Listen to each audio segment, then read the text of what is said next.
La Guerra Fría en América Latina. Al finalizar la Segunda Guerra Mundial, quedó despejado el camino a Estados Unidos para ampliar su hegemonía sobre los países de América Latina. A esta situación se sumó la necesidad del gobierno estadounidense de evitar a toda costa la expansión del comunismo soviético, su enemigo más importante en la región. Los inicios de la intervención norteamericana. A comienzos de la Guerra Fría, los Estados Unidos se dieron cuenta de que necesitaban afianzar sus relaciones con los países americanos, para así hacer un frente común en contra de la Unión Soviética. En 1947, Estados Unidos firmó con las naciones de la región el Tratado Interamericano de Asistencia Recíproca, TIAR. Así, el gobierno norteamericano aseguraba su intervención en cualquier país latinoamericano en caso de que alguno de ellos optara por el comunismo. Esta política se fortaleció en 1948 con la fundación de la OEA. En un principio, los diplomáticos norteamericanos consideraban muy poco probable la expansión del comunismo en América Latina. Para ellos, los partidos comunistas eran muy pequeños y no contaban con el apoyo popular para llegar al poder. Sin embargo, esta situación cambió cuando Jacobo Arbenz inició en 1951 su proceso de reforma agraria, que afectó los intereses económicos de las empresas estadounidenses.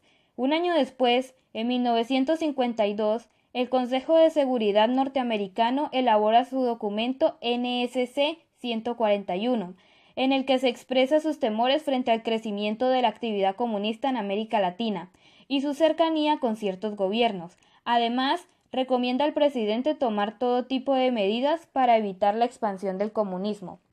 Es así como se llega a la implantación de una política de ofensiva armada, mediante la cual el gobierno estadounidense ayudaría a combatir los movimientos guerrilleros que surgieran en América Latina. Para ello, en Estados Unidos se crearon cuerpos de contrainsurgencia cuya tarea sería entrenar a las tropas de América Latina. Estos cuerpos usaban una boina verde que los distinguía como fuerzas especiales anticomunistas. Las guerrillas. Respuesta al intervencionismo de los Estados Unidos. Con el propósito de llevar a cabo procesos reformistas o realizar revoluciones comunistas, desde 1960 aparecieron en América Latina diversas guerrillas, apoyadas en muchas ocasiones por Cuba. Los grupos guerrilleros más importantes fueron el Frente Sandinista de Liberación Nacional de Nicaragua, el Movimiento Revolucionario 13 de Noviembre de Guatemala, las Fuerzas Armadas de Liberación Nacional de Venezuela, la Acción Liberadora Nacional de Brasil, el Movimiento de Liberación Nacional Tupamaros de Uruguay y el Movimiento Peronista Montoneros de Argentina. La contención del comunismo. Después del fracaso que representó para los Estados Unidos la invasión a Cuba por vallacochinos, la CIA continuó realizando complots durante varios años para derrumbar el gobierno de Fidel Castro. Mientras tanto, el líder cubano fortalecía su dominio sobre el país y consideraba la posibilidad de extender la revolución a otras partes de América Latina. Para evitar la expansión del comunismo en la región, Estados Unidos planeó una estrategia que constó de 3 puntos. 1. Aislamiento de Cuba de los demás países latinoamericanos o derrocamiento de su gobierno. Para llevar a cabo este objetivo, los Estados Unidos patrocinaron la invasión a vallacochinos de 1961, promovió la expulsión de Cuba de la OEA en 1962 y planeó atentados contra la vida de Fidel Castro. Segundo, asistencia económica para reducir la pobreza y desigualdad en América Latina. El gobierno estadounidense creía que una de las causas de que las personas apoyaran el comunismo era la pobreza de estos países. Por tanto, Estados Unidos se propuso ayudar a las naciones latinoamericanas a reducir la desigualdad y así evitar futuras revoluciones comunistas. Tercero, apoyo militar a gobiernos latinoamericanos. Para combatir los movimientos guerrilleros en la región, Estados Unidos prestó la colaboración económica y asistencia técnica a los ejércitos de las naciones de América. Intervenciones norteamericanas en América Latina, 1950-1975. 18 de junio de 1954. Aviones norteamericanos bombardean Guatemala dando inicio al golpe de Estado en contra del presidente Juan Jacobo Arbenz. 15 de abril de 1961. Estados Unidos apoya la invasión a vallacochinos en Cuba. 9 de enero de 1964. Con ocasión de disturbios civiles nacionalistas en la zona del Canal, los marines norteamericanos intervienen en Panamá y causan la muerte de varias personas. 31 de marzo de 1964. Con el apoyo y financiación de la CIA, militares brasileños realizan un golpe de Estado en contra del presidente João Goulart. 28 de abril de 1965. Luego de un levantamiento contra el presidente dominicano Donald Reid Cabral, que buscaba el retorno al gobierno democrático instaurado en 1963, Estados Unidos invade la isla por tierra, mar y aire con más de 40.000 soldados. 11 de septiembre de 1973. Con el apoyo de Richard Nixon y la CIA, militares chilenos derrocan a Salvador.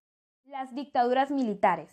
En las décadas del 60 y 70, la política internacional de los Estados Unidos se centró en fortalecer la cooperación para países aliados, lo que trajo como consecuencia un cambio en su percepción sobre las dictaduras militares.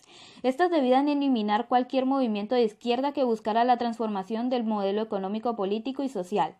Para ello, recurrieron a la utilización del terror extremo. En Argentina, Chile, Uruguay, Paraguay y Brasil se instauraron dictaduras de este estilo. Factores que influyeron en la aparición de las dictaduras. Los tres principales factores fueron: primero, el fortalecimiento de las Fuerzas Armadas. Durante el siglo XX hubo un proceso de profesionalización de las Fuerzas Armadas. Gracias a esto, la institución militar se fortaleció y se convirtió en un sector de gran importancia para la sociedad. Segundo, el surgimiento de la conciencia corporativa entre los militares. Debido a la creciente burocratización de los ejércitos y una mayor participación de estos en la vida económica, el intervencionismo militar fue fomentado incluso desde la sociedad civil. Tercero, la permanencia de grupos oligárquicos. A pesar de que algunas transformaciones sociales y políticas ocurridas en la primera mitad del siglo XX, las oligarquías tradicionales mantuvieron su fortaleza. Ante el temor de los cambios sociales defendidos por otros sectores sociales, estas oligarquías se aliaron con las fuerzas militares para evitar posibles revoluciones. Los regímenes militares surgidos a partir de la segunda mitad de la década del 60 fueron reconocidos como burocrático-autoritarios, debido a que eliminaban el sistema democrático e imponían como la fuerza su modelo político y su visión sobre el gobierno. El Estado, controlado por los militares, buscaba completar el desarrollo del país mediante la industrialización, pues consideraban que la ausencia de desarrollo abría la puerta al comunismo. El terrorismo de Estado. Las dictaduras se basaron en la doctrina de seguridad nacional, un conjunto de ideas elaboradas por Estados Unidos y adoptadas por los gobiernos latinoamericanos. Según estas ideas, los países debían protegerse dentro de sus fronteras de cualquier movimiento comunista o reformista, pues su triunfo significaría el debilitamiento y desaparición de esta nación, y una victoria para la Unión Soviética. En la práctica, esto significaba que cualquier intento de reforma del sistema político, económico y social de las naciones latinoamericanas era visto como un plan de comunismo soviético para dominar la región. Los afectados por esta política fueron los movimientos sociales, ya que para los gobiernos dictatoriales estos sectores se convirtieron en enemigos de la nación, que debían ser eliminados de cualquier manera. Surgió así una guerra sucia, en el cual cualquier método represivo era válido sin importar si se respetaba o no los derechos humanos. Proliferaron entonces los grupos paramilitares, el secuestro, la tortura, el asesinato y la desaparición de personas. Las dictaduras militares. La dictadura brasileña. En 1954, Brasil entró en una profunda crisis política como consecuencia del suicidio del presidente Getúlio Vargas, elegido por voto popular en 1950. Desde ese momento y hasta 1961, Brasil tuvo 6 presidentes. En esa misma fecha llegó al poder João Goulart, quien emprendió una reforma agraria, realizó acercamientos con la Unión Soviética y apoyó a partidos de izquierda del país. Estas actuaciones causaron el descontento de Estados Unidos, las fuerzas militares y los partidos de derecha, quienes realizaron un golpe de Estado en contra de Goulart en 1964, el 31 de marzo. Una vez en el poder, los militares brasileños tuvieron gran parte de las instituciones democráticas. Incluso durante el régimen militar no hubo un solo dictador en el poder, sino que la presidencia fue ejercida por distintos militares. Sin embargo, los opositores del régimen fueron perseguidos y no se les permitió participar en la actividad política. La dictadura finalizó en 1985. La dictadura brasileña. Chile bajo el régimen de Augusto Pinochet. En 1970, el socialista marxista Salvador Allende, candidato de la Unión Popular UP, fue elegido presidente. Por ser un político de izquierda cercano a Cuba, la presidencia de Allende no fue aprobada por los Estados Unidos. En medio de la desconfianza estadounidense y de la oposición de partidos de derecha chilenos, Allende inició la socialización del país dentro del modelo constitucional democrático. Llevó a cabo la nacionalización del cobre e inició una reforma agraria. Esta política afectaba los intereses de Estados Unidos y causó un bloqueo económico del país que lo llevó a una aguda crisis.